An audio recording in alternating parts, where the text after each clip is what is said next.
नमस्कार, आप देख रहे हैं द बिहार टॉप। मैं हूं आदेशपुरी। बीपीएससी के द्वारा 67वीं सिविल सेवा का इंटरव्यू का कार्य पूरा कर लिया गया। रिजल्ट भी 20 अक्टूबर को दिया जाने वाला था, लेकिन सॉफ्टवेयर में गड़बड़ी के कारण 20 और 21 अक्टूबर को रिजल्ट नहीं दिया जा सका। आपने देखा होगा कि 21 अक्टूबर की रात को 3 बजे सुबह, 22 अक्टूबर की 3 बजे सुबह शिक्षक का रिज़ल्ट दिया गया, वो भी NIC से अपलोड किया गया ये रिज़ल्ट।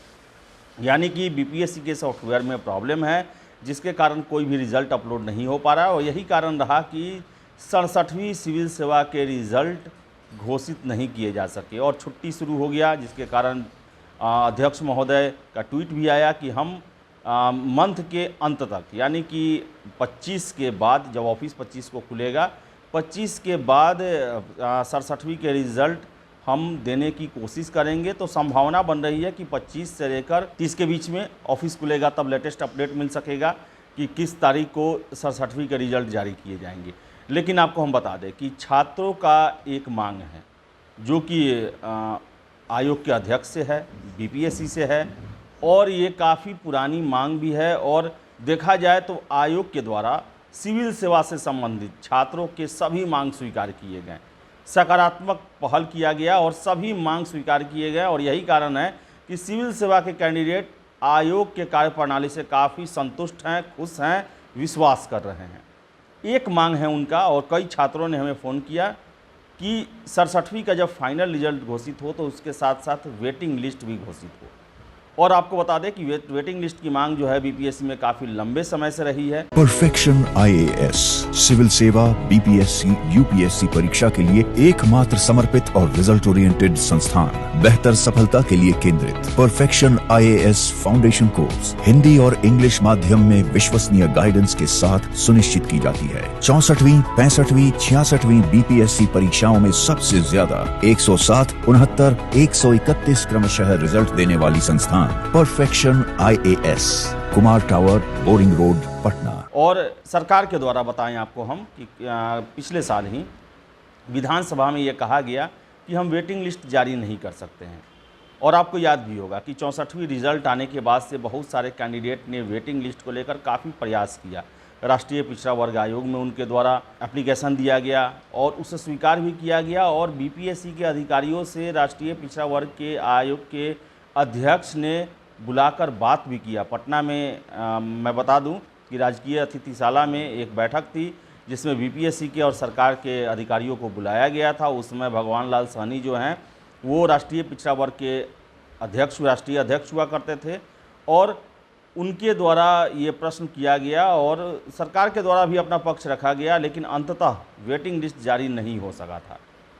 और बताएं आपको कि जब से अतुल प्रसाद आयोग के अध्यक्ष बने हैं, तब से छात्रों की आकांक्षाएं हो गई हैं, आशाएं हो गई हैं, क्योंकि छात्रों के सभी मांगों को उनके द्वारा स्वीकार किया गया, उस पर सकारात्मक पहल किया गया।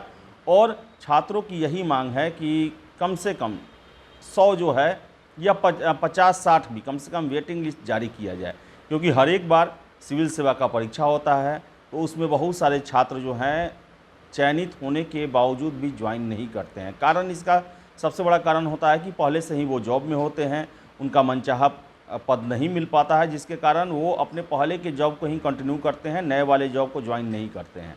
वैसे छात्रों की संख्या बहुत ज़्यादा होती है जिनको मनचाहा पद नहीं मिलता है। बहुत कम ही लोग होते हैं जिनका अपग्रेड हो जाता है, अच्छा पद मिल गया तो वो पुराने वाले को छोड़कर इसको ज्वाइन कर लेते हैं। ऐसा 64वीं में भी छात्रों के द्वारा अलग अलग आंकड़े पेश किए गए, 65वीं के समय भी पेश किए गए, 66वीं के समय भी बातें कही गई, और 67वीं में भी ये संभावना है कि बहुत सारे कैंडिडेट जो हैं जिनका जॉब होगा भी इसमें, तो वो ज्वाइन नहीं करेंगे। और इस बार भी बता दें आपको हम कि बहुत सारे ऑलरेडी बीपीएससी में सेलेक्टेड कैंडिडेट जो हैं वो इस बार इंटरव्यू दिए हैं।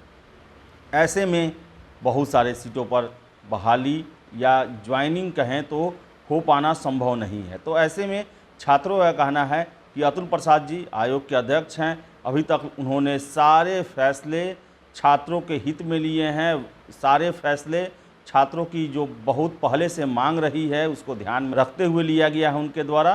तो छात्र को काफ़ी आशा है कि ये काम भी अतुल सर ही कर सकते हैं। और हमारे पास फ़ोन आ रहा है कि आप रिक्वेस्ट करें कि आयोग के पास अगर ये अधिकार नहीं भी है वेटिंग लिस्ट जारी करने का, तो वो सरकार से अनुमति अपने स्तर पे मांगे कि हमें इस बार अनुमति दी जाए, ताकि हम कम से कम 50 कैंडिडेट का भी अगर हम वेटिंग लिस्ट जारी करें तो 50 छात्रों का भविष्य बन जाएगा और सीटें खाली रह जाएंगी और कैंडिडेट इंटरव्यू तक पहुंचकर इंटरव्यू देकर कुछ नंबरों से छट जाते हैं, सीटें खाली रह जाती है। बड़ा ही दुखदायी होता है, अफसोस होता है। कितने कैंडिडेट का ये अंतिम अटैम्प्ट होगा, इसके बाद वो परीक्षा नहीं दे पाएंगे। तो एक सपना जो होता है कि जिसको वो लेकर कई सालों से मेहनत किए, तैयारी किए, घर छोड़कर दूसरे शहरों में पढ़ाई किए, तो उनका एक सपना सिविल सेवक बनने का पूरा हो सके। तो गुजारिश है, छात्रों की गुजारिश है कि आयोग पहल करे और इस बार 67वीं से वेटिंग लिस्ट जारी किया जाए। अगर वेटिंग लिस्ट जारी कर दिया जाता है तो अतुल प्रसाद जी से छात्रों की सभी मांगें पूरी हो जाएंगी। अभी तक जितनी भी मांगी गई है, छात्र हम भी जब शुरू में गए थे चेयरमैन साहब से इंटरव्यू करने, तो उन्होंने पूछा कि क्या क्या समस्या है। जब पहली मुलाकात हुई थी तो मैंने सारे बताए थे कि जो है वो क्वेश्चन सही नहीं होता है, एग्जामिनेशन कैलेंडर जो है फुलफिल नहीं दिया जाता है, वो आधा अधूरा दिया जाता है। बहुत सारी समस्या थी जिसमें मैंने वेटिंग लिस्ट को लेकर भी उनसे बातें कही थी कि वेटिंग लिस्ट पर भी ध्यान दिया जाए। तो उन्होंने सारा चीज़ ध्यान से सुना था, लिखा था उसे।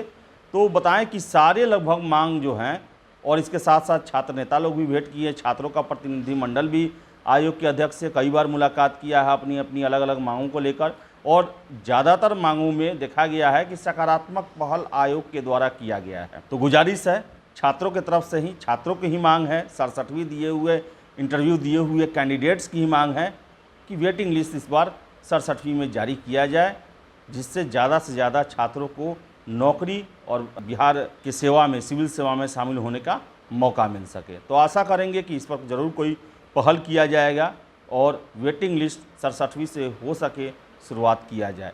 तो फिलहाल इस वीडियो में इतना ही। वीडियो पसंद आया लाइक शेयर करें, हमारे चैनल द बिहार टॉप को सब्सक्राइब जरूर कर लें। धन्यवाद।